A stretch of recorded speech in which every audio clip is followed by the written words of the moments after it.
Quando abriram as portas enferrujadas do antigo Hospital São Lucas, o silêncio foi o primeiro a se lançar contra eles. Depois veio o cheiro, uma mistura forte de mofo, sangue seco e algo que ninguém naquela noite conseguiu identificar. O tempo estava parado desde 1992, quando o hospital fechou as portas, mas parecia que ali, naquele lugar esquecido no coração de São Paulo, algo jamais havia deixado de vigiar. O que estava escondido entre aquelas paredes não era apenas história. Era um segredo que custava a descansar. E o que vou contar agora nunca deveria ter saído dos corredores abandonados daquele hospital. Mas alguém ousou voltar. E aquilo que descobriram mudou para sempre a forma como se enxerga a morte naquele prédio. O Hospital São Lucas, localizado na zona central da cidade, era um imenso prédio de 5 andares que, em seus dias de funcionamento, atendia principalmente casos emergenciais de pacientes em estado grave. Segundo relatos antigos, era conhecido por sua eficiência e também pelo ambiente quase claustrofóbico, um labirinto de corredores frios, onde o barulho das máquinas e os passos apressados permeavam como fantasmas invisíveis. Quando foi inaugurado na década de 1953, a população o recebeu com esperança, mas os anos dourados duraram pouco. Após uma série de falhas administrativas e rumores de casos de negligência, foi abandonado no início dos anos 90, em 1992, durante uma tempestade forte que alagou seus porões, denunciando problemas estruturais graves e uma série de acidentes ainda não esclarecidos oficialmente. Naquele primeiro dia de abril, um grupo de 4 exploradores urbanos decidiu atravessar as grades corroídas e entrar no hospital. Eles eram profissionais que buscavam documentar lugares esquecidos para um canal clandestino de investigações urbanas. O líder do grupo, Carlos, 35 anos, jornalista e fotógrafo amador, já tinha visitado mais de 20 locais abandonados na cidade. Ao seu lado estava Juliana, 27 anos, estudante de arquitetura, que buscava compreender o vazio e a decadência através das lentes e da história. André, 30 anos, operador de equipamento audiovisual, carregava uma câmera de alta definição e um gravador, enquanto Lucas, 22 anos, registrava tudo em seu celular, insistindo em se aproximar dos cantos mais escuros do prédio. A temperatura naquela noite era estranhamente fria para abril, e o vento fazia as folhas secas fora do hospital sussurrarem de forma inquietante. Ao entrar pelo portão principal, os pés de todos chutavam o velho tapete hospitalar, agora coberto por uma camada grossa de poeira misturada a detritos. As paredes antes brancas estavam manchadas por umidade e grafites recentes deixados por outros invasores. O corredor principal era um túnel de sombras, com as janelas quebradas deixando entrar apenas uma luz pálida e rarefeita da lua. O cheiro forte de podridão e mofo se misturava a um odor metálico que ninguém sabia explicar. As máquinas enferrujadas nos cantos deram ao lugar uma aparência quase pós-apocalíptica. De acordo com registros da época, aquele hospital tinha uma ala destinada aos pacientes terminais que, segundo as poucas testemunhas, desapareciam misteriosamente durante a noite. Enquanto o grupo avançava, a sensação de que estavam sendo observados começou a crescer. O som dos seus passos ecoava por entre corredores vazios, enquanto o silêncio parecia vivo, cobrindo tudo com uma densa capa de inquietação. Nada além de vento, dizia Carlos, tentando aliviar a tensão. É só um prédio abandonado, Juliana assentiu, mas seu olhar não deixava de vasculhar as sombras com desconfiança. Vocês ouviram isso? Perguntou Lucas baixinho, o olhar fixo numa porta entreaberta ao fundo do corredor. Não é possível, respondeu André, ligando a lanterna para examinar o espaço atrás da porta. Horas se passaram enquanto eles registravam imagens e depoimentos, a sensação de desconforto crescendo a passos lentos mas constantes. O primeiro sinal de que algo estava errado veio com uma batida quase imperceptível. Saía do solo, ou à distância, pareceu um som de objeto caindo, ou de uma porta se fechando com velocidade. Provavelmente um rato, tentou explicar André, mesmo considerando o quanto o som o havia perturbado. Não havia vento, o ar estava parado demais para que algo tremesse. O segundo sinal foi um grito abafado, vindo do andar superior.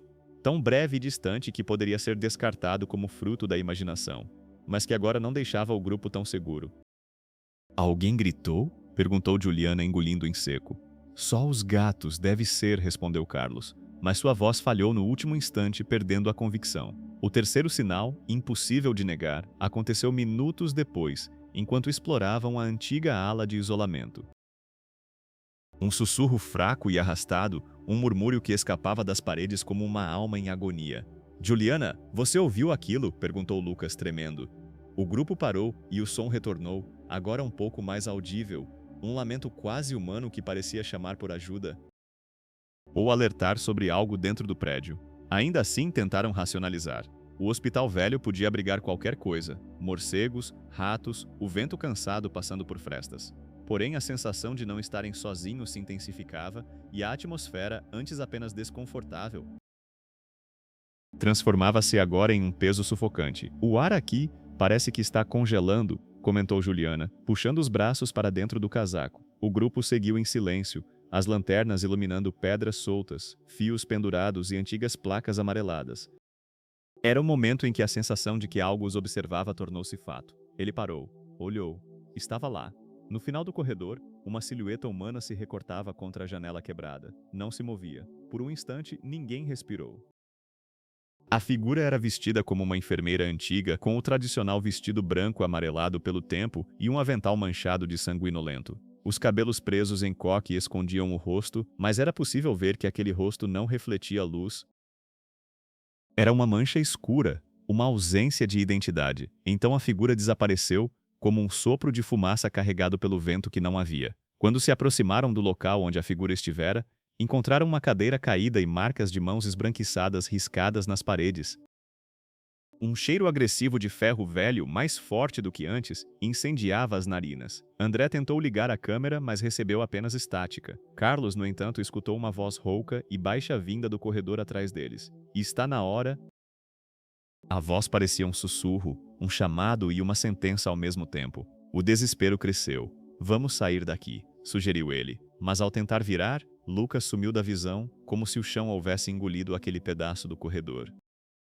As luzes das lanternas tremularam antes de se apagarem, deixando o grupo envolto em uma escuridão absoluta. O calor desapareceu. O frio os tomou.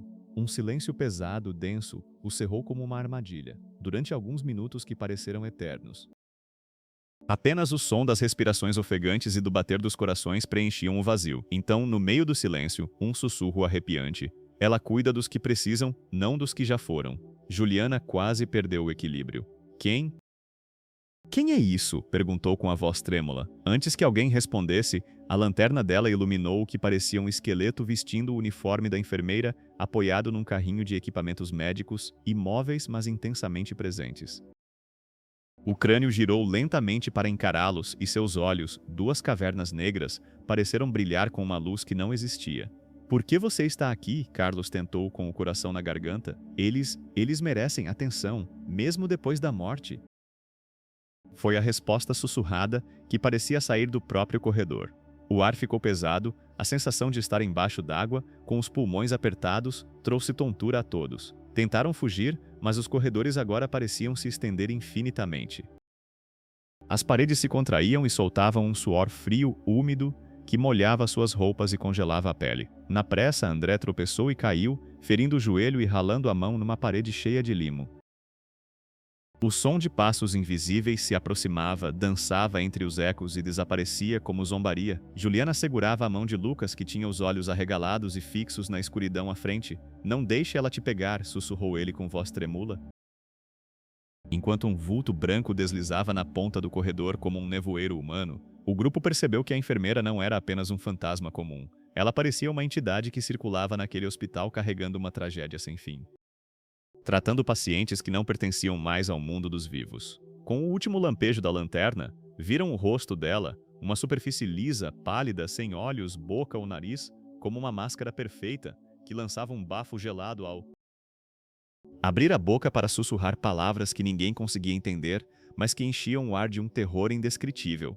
O corpo deslizou em direção a eles, as mãos enegrecidas estendidas, os dedos longos rachados, buscando tocar, prender, levar. Lucas gritou e puxou Juliana. Carlos tentou chamar por André, mas onde estava ele? Naquele momento, à esquerda do corredor escuro se abriu uma porta, revelando uma sala cheia de camas vazias, exceto por uma em que um paciente jazia amarrado, coberto por panos sujos e rasgados.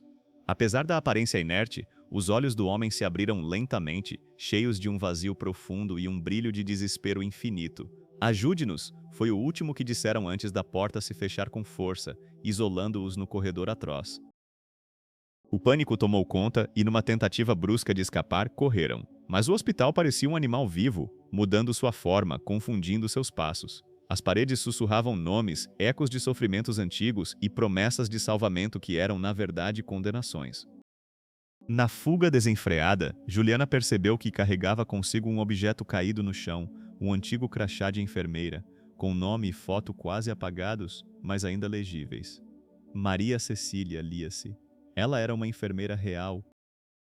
Ou não? Perguntou, com um nó na garganta, enquanto algo invisível as perseguia, com um som ondulante e baixo, parecido com uma canção de ninar distorcida e semi-esquecida. Com as últimas forças conseguiram sair pelo portão principal, que bateu com um estrondo seco atrás deles, selando por enquanto o portal entre o mundo dos vivos e aquele hospital-mundo. Na manhã seguinte, o grupo estava abalado, com marcas de arranhões e hematomas que não sabiam explicar em seus corpos. Tentavam montar uma explicação lógica, mas sabiam que ali dentro o impossível se tornara real. Carlos submeteu a filmagem para análise, mas as imagens tinham falhas. Onde aparecia a enfermeira, tudo se desfazia em estática, como se o aparelho recusasse captar algo que não pertencia àquele plano. Poucos dias depois, mensagens começaram a chegar anonimamente para eles. São relatos soltos, nomes que não existiam nos registros oficiais, como se algo ou alguém quisesse contar uma história enterrada. Os pacientes não morrem, eles ficam, dizia uma delas. Alguns moradores das redondezas afirmam ver uma mulher jovem rondando o hospital em noites sem lua, vestida como enfermeira, cuidando de corpos invisíveis. Nas ruas escuras, sussurros sobre o hospital não param de crescer. Como um alerta que tenta escapar do silêncio. Várias tentativas oficiais para reabrir o prédio falharam por motivos nunca esclarecidos. Tecnologias eletrônicas simplesmente param de funcionar e operadores se recusam a entrar. O que aconteceu naquela noite permanece um mistério e dá origem a perguntas que jamais encontraram respostas. Quem era de verdade Maria Cecília, a enfermeira? Por que ela parece cuidar de pacientes que deveriam estar mortos? Este mais perturbador, se todas as vítimas daquele hospital foram oficialmente declaradas vítimas de acidentes ou erros médicos, como alguns registros médicos desaparecidos sugerem, quem realmente está sendo atendido pela enfermeira no hospital quebrado? Até hoje, ninguém sabe o que aqueles jovens encontraram no São Lucas. Apenas um aviso permanece e se algum dia você se encontrar diante da porta de um hospital abandonado, não insista em entrar, porque existem cuidados que se prestam apenas aos vivos, e outros são para aqueles que já partiram.